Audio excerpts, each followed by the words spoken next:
ജൻസി കാലഘട്ടം അങ്ങനെ ഒരു പ്രായത്തിൻ്റെ മാനദണ്ഡങ്ങളുമില്ല.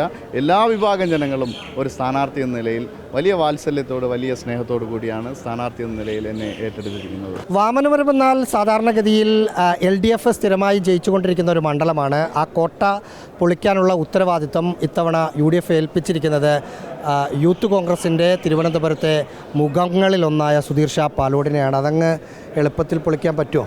തീർച്ചയായും വലിയ ആത്മവിശ്വാസത്തോടു കൂടി മുന്നോട്ട് പോവുകയാണ്. അങ്ങനെ പൊളിച്ചാൽ പൊളിയാത്ത കോട്ടയൊന്നും കേരളത്തിലില്ല. കഴിഞ്ഞ 50 വർഷക്കാലത്തെ ആ നിയോജക മണ്ഡലത്തിലെ മാറി മാറി വരുന്ന ഇടതുപക്ഷത്തിൻ്റെ ജനപ്രതിനിധികൾ ആ നാടിനു വേണ്ടി ഒരു വികസന പ്രവർത്തനങ്ങളും ഏറ്റെടുത്തില്ല എന്നുള്ള വസ്തുത വളരെ ഗൗരവമായി ചർച്ച ചെയ്യപ്പെടുന്നുണ്ട്. രാഷ്ട്രീയത്തിനതീതമായി ആ നിയോജക മണ്ഡലത്തിലെ ജനങ്ങൾ ഐക്യ ജനാധിപത്യ മുന്നണിക്കൊപ്പം നിൽക്കും എന്നുള്ള കാര്യത്തിൽ ഒരു സംശയവുമില്ല.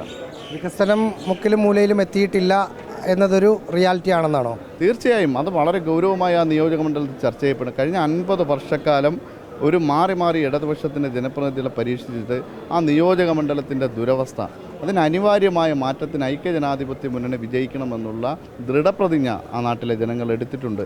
ഒരു നിയോജക മണ്ഡലത്തിൽ ഒരു ഗവൺമെൻറ് കോളേജ് ഇല്ലാത്തൊരു നിയോജക മണ്ഡലം, 5 പേർക്ക് തൊഴിൽ കൊടുക്കാൻ ഒരു സംരംഭം ഈ 50 വർഷക്കാലം ഭരിച്ചിട്ട് കൊണ്ടുവരാൻ കഴിയാത്ത മാറി മാറി വന്ന ഇടതുപക്ഷത്തിൻ്റെ ജനപ്രതിനിധികൾ വളരെ സാധാരണക്കാർ താമസിക്കുന്ന ഒരു പ്രദേശത്ത് മെച്ചപ്പെട്ട ചികിത്സാ സംവിധാനത്തിന് അവിടുത്തെ ഒരു ഹോസ്പിറ്റൽ ഒരു താലൂക്ക് നിലവാരത്തിൽ പോലും ഉയർത്തുവാൻ കഴിഞ്ഞ 50 വർഷക്കാലം ഈ ജനപ്രതിനിധിക്ക് സാധിച്ചില്ല. അതുകൊണ്ട് ജനങ്ങൾ ഇനി ഒരു പരീക്ഷണത്തിന് തയ്യാറല്ല.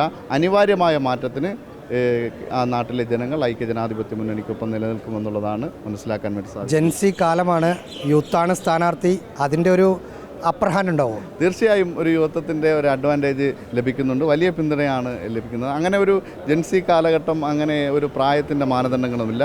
എല്ലാ വിഭാഗം ജനങ്ങളും ഒരു സ്ഥാനാർത്ഥി എന്ന നിലയിൽ വലിയ വാത്സല്യത്തോട് വലിയ സ്നേഹത്തോടു കൂടിയാണ് സ്ഥാനാർത്ഥി എന്ന നിലയിൽ എന്നെ ഏറ്റെടുത്തിരിക്കുന്നത്. ഒരു ചെറുപ്പക്കാരനെ കോൺഗ്രസ് ഇറക്കിയത് നമ്മൾ പറഞ്ഞതുപോലെ തന്നെ കോട്ട പൊളിക്കുക എന്ന ലക്ഷ്യത്തിൽ തന്നെയാണ്. അത് പൊളിയുമോ ഇല്ലയോ എന്ന് മെയ് 4 അറിയാം. എന്തായാലും സജീവമായ പ്രചരണ രംഗത്ത് സ്ഥാനാർത്ഥികളെല്ലാം നടക്കുകയാണ്. വീഡിയോ ജേർണലിസ്റ്റ് വിജിത്ത് ഊർക്കടവിനൊപ്പം reporter Rahees Rasheed, in reporter, Thiruvananthapuram.